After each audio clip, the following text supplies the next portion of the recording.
It's moving day. Yes! It's finally moving day. Let's tell these two. Where's your friend? There he is. It's moving day! Alright, we need to tell the rest of them. Down here. In here. You. It's moving day. I know. Farmers. It's moving day. Masons. It's moving day. Librarians. It's moving day. Mending guy in the hole. It's moving day. Hello everyone, my name is Endeavour and welcome back to another episode from the RambleCraft server. I may have been getting a little bit ahead of myself there though. I've just told all my villagers that it's moving day, but as you can see through here, this is where the villager trading hall is going to be going and there's nothing there. I haven't even dug the room out yet, so I think that's the first thing I need to do, isn't it? Let's do some digging.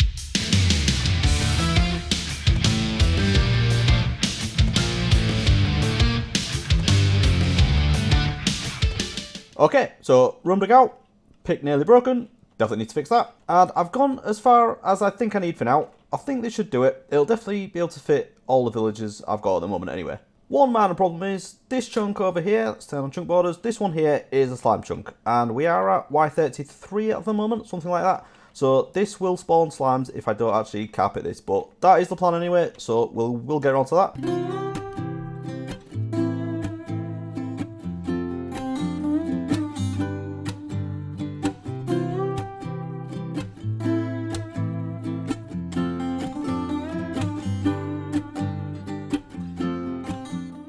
Okay, all the tools are repaired, and we're now over at the Badlands Nether portal. I don't use this one very much. What I normally do is light this when I come over, because we have the one right up at the nether ceiling, but I thought I should actually put this into use. The only reason it's not is because we don't have the cactus over here to break the boats. If I just add this in, and I'll put these at the other end as well, I can leave this one lit now, and I will get rid of the one up at the top at some point, but for now, if I just leave a sign, we should be good. Okay, I don't have any droppers in my redstone shulker box, but hopefully a dispenser will do the same thing. So let's just give this a go. Right, so put a boat in there. That there does... Oh, right, okay. Get rid of those. Yes, it is. Right, okay, so we can use that. Get rid of that one. That there, that there. So put sand there and there. Those there, and then we just need some trapdoors on top. So 1, 2, and then I need to run this back as well. So obviously we can't have the glass here because that will break the cactus.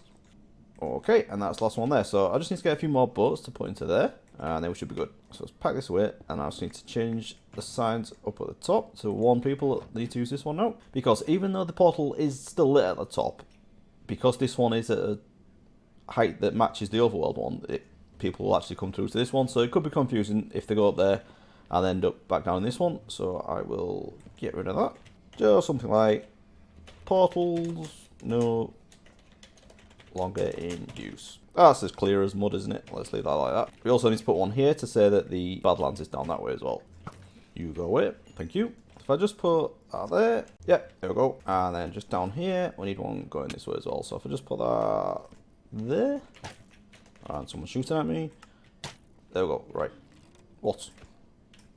Leave me alone. Okay, so we're back down here now. And I've just been putting down a few shulker boxes because this is pretty much what I need to get this thing built. We were just over at the Badlands, and that was because I was completely out of terracotta, and I need this for the ceiling just to match what we've got going on in the rest of the base, apart from in this one. Between episodes, I went mining for quite a lot of quartz, had a bit of a trip around the nether, and I've got about 8 stacks here. We'll get all this fortuned because I'm going to be using a lot of quartz in here, and then grey concrete, we're doing alright for this at the minute.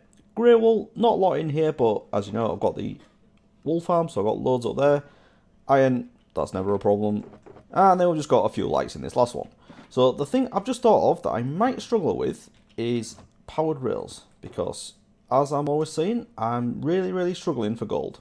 So I don't want to use the glitchy duplication method because, you know, that's a bit cheaty. We don't want to be doing that.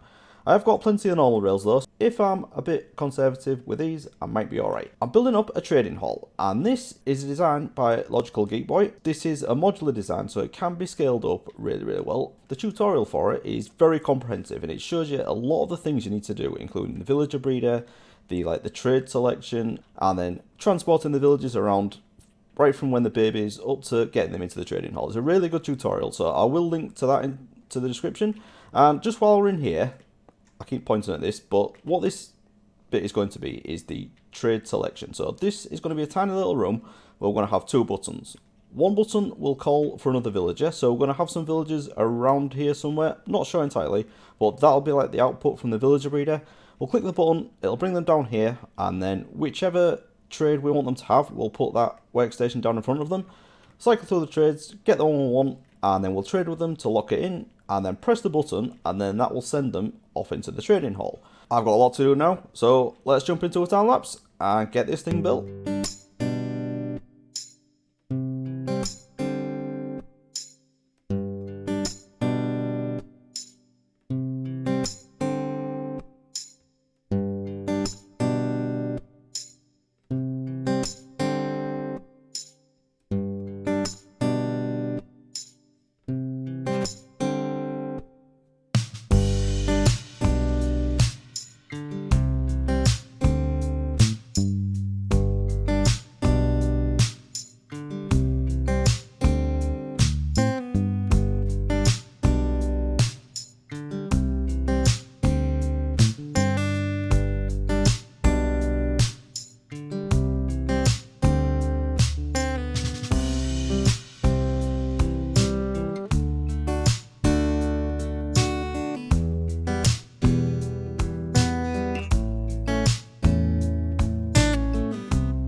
Okay, so that is now done.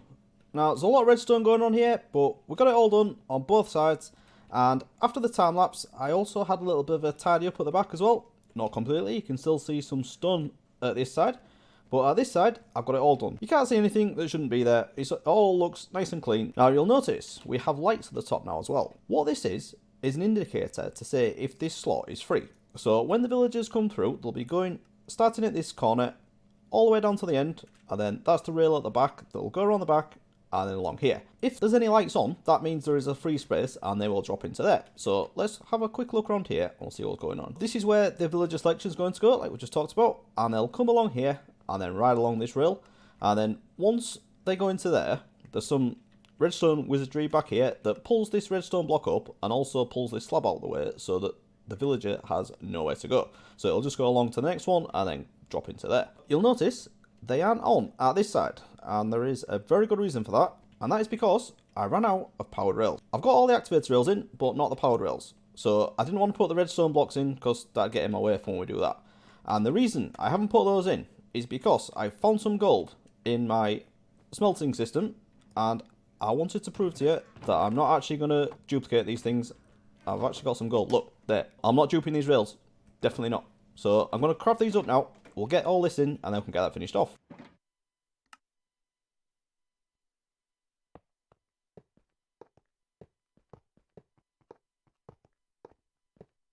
Okay, so we've made a little bit of progress here, so let's have a look at what we've got.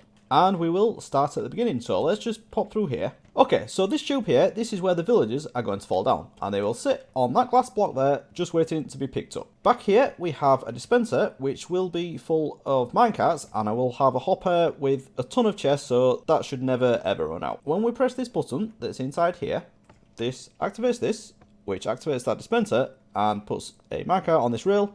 It will go up here, and this is a bit of a glitch this, but it's a very standard way of doing it.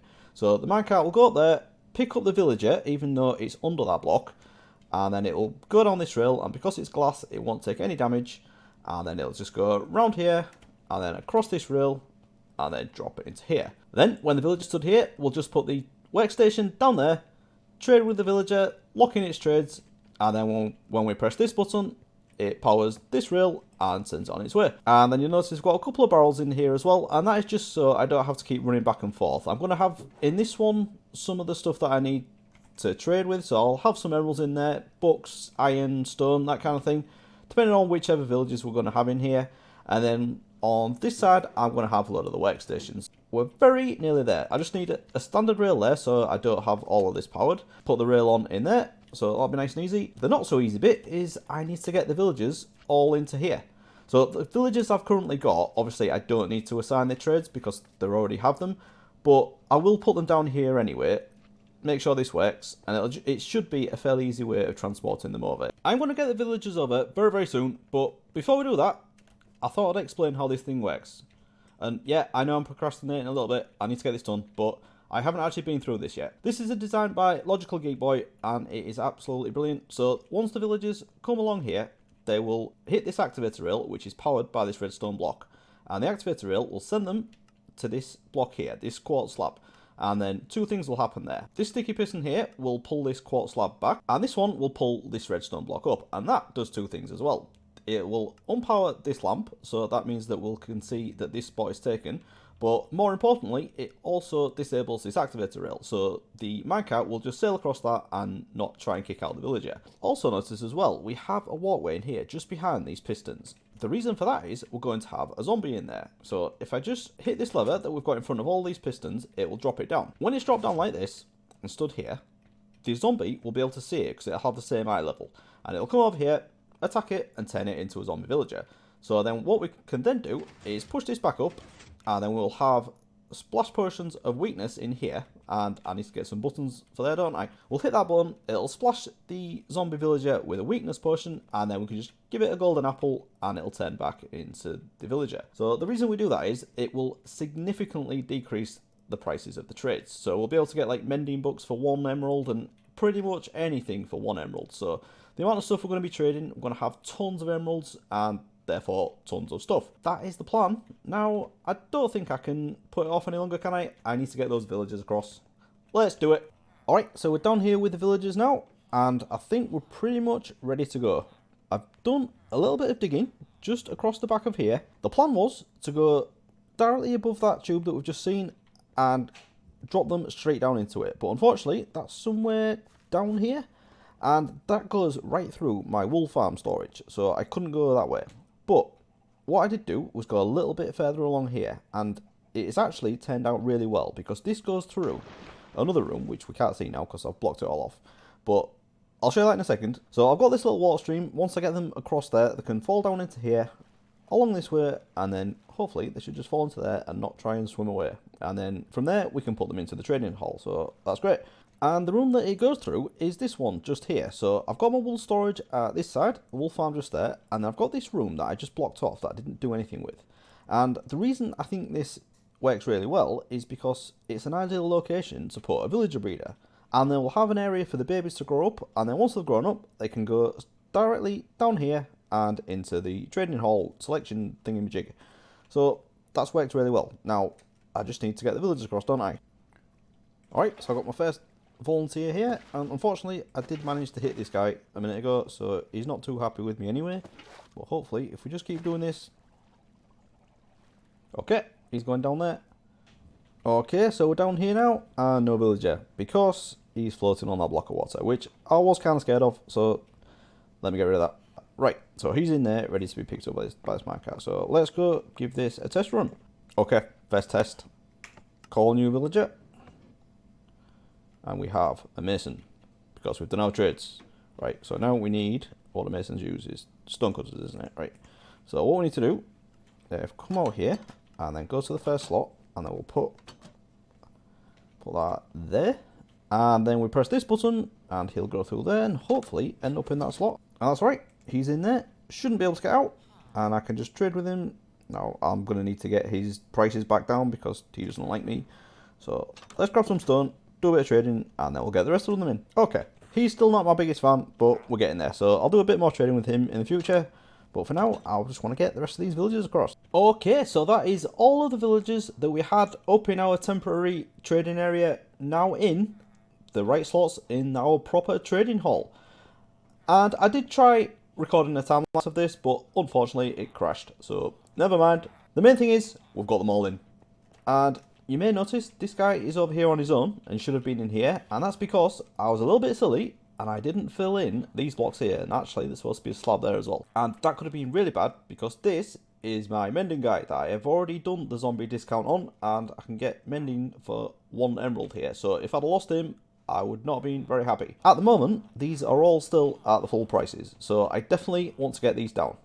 I was actually thinking about leaving the episode here, but I can't do that. I've got to get the zombie at the back of here, and that is definitely going to be a challenge. So there's 2 ways I've thought of doing this. I could either dig a hole from the surface down to here, and just have him drop into there, run through and block off each end, or I think there's some caves at the back of here somewhere. So I may have a look in here. Now, obviously, this is much more dangerous because there's probably going to be creepers and stuff coming through. But I'm going to try and figure this out, and I'll come back when I've got something interesting. Okay, I've gone looking for one zombie, and this happened. I just want one. Will you please? Right, and one of them's got an item as well. That is absolutely perfect. Oh, what is this? I'm hoping there isn't a spawn around here anywhere. I just want one zombie. Oh, right, I've probably killed them all in the item, but it doesn't matter. I've got some name tags on me anyway. I don't know the sword. Oh, he's got a sword. Actually, that's a good thing, because they convert the zombies faster when they've got a sword. You coming with me? Let's do it. Come on, it's going to be easy. Right, this way. Thank you. Okay, we're going to go in here. Right. Right, now you're stuck at this side. Let's go this way. You coming? Right, good. Now if I put that there. You're stuck. Excellent. Wasn't that easy. Okay, one last thing I need to do. I need to name this guy so he doesn't despawn. Now come here. Right. There you go. We have discount. Discount wandering around in the back, ready to attack these villagers as soon as I drop them down. I can't do that in a minute because I don't have any golden apples. I don't think I do anyway. I do have the weakness potions because I did spend a little bit of time on my witch hut, and I've got a full shulker box here and another 9 there. So that's not bad to get us going. Because we don't actually need that many. The way I've got these spaced out is that one dispenser will actually do 2 of them. Okay, I'm going to need to get some gold now. I've got to give this a try. I didn't manage to find much gold. I only had 5 ingots. But luckily, I did actually have 2 golden apples in my ender chest. So we can give this a go on 2 of these villagers. Let's try it on this toolsmith. If I can get diamond pickaxes for much less than this, it's probably not going to go to 1 on the first try. But as long as we can get this fairly cheap, that should be good. So first thing, I need to take him down there. And he's going to get attacked by that zombie, hopefully. Or is he tracking me? He's tracking me, I think. This one, go on. Avoid him. Do you like him? Right, there we go. It's because I'm too close. He's trying to get me. Right, so that one's been converted, so we can bring him back up. And now I can't leave the area because he would despawn. So we definitely don't want that to happen. So come on, will you please? Right, so we now have 2 zombie villagers. So if we hit them with the weakness potion, they both now have weakness. So give them a golden apple and a golden apple, and you'll see the particles have now turned red. So all we need to do is wait here for a few minutes, and these will turn back into standard villagers with the same trades, but at lower prices. So this does take quite a while. I think it can take up to about 5 minutes, so I'll let them do the thing. And there's the first one, all done. Let's wait for the second guy. And there he is, there's the second one. So let's check out the trades and see what kind of difference that made to the prices. So the one I'm least excited about is this mason, but that's not bad. That's not bad at all, is it? So it only takes 3 clay balls now to get an emerald. And this actually, that is quite good. The standard for these is 20 stone to get an emerald, but that has now been reduced to 13. So that's brilliant as well. It doesn't actually benefit the things that are only 1 emerald anyway, but that's good. That's not bad. I'll take that. Now this one, this should be very interesting. So the toolsmith. Oh, I forgot. Oh my god. I didn't think it'd be that good. 3 emeralds for an efficiency 2 silk touch pick, and 1 emerald for enchanted diamond shovels and axes. Well, I can't complain about that, and I only need to use 1 iron to get an emerald now as well. Right, I'm going to do some of this. Let's do it. Let's get some iron. I know I can't trade loads at the same time, and make sure I'm doing this because you get loads of XP from this. That's not bad. So I've got 12 there. And then how many picks can we buy in one go? I've only got enough for 4 anyway, but I should be able. Can I do? I can buy 3, and then should get 3 shovels as well. That's brilliant. So I'm definitely going to turn this into a bit of profit. I think if I actually buy loads of these just for 1 emerald each, trading in iron that I've got infinite amount of anyway, get some decent enchantments on these, because that is the plan, to fill this up with librarians that have all the best enchantments, and I can put them onto the tools and sell these in a shop. Okay, but with that, I think I'm going to leave it there. So definitely still got a lot of work to do. Need to get some more villagers in here. Got to get the villager breeder moved. Definitely need to get some more gold. But I think this is good progress anyway. So if you have enjoyed this episode, please do leave a like, and I'll see you again next time. Thanks so much everyone. Bye bye.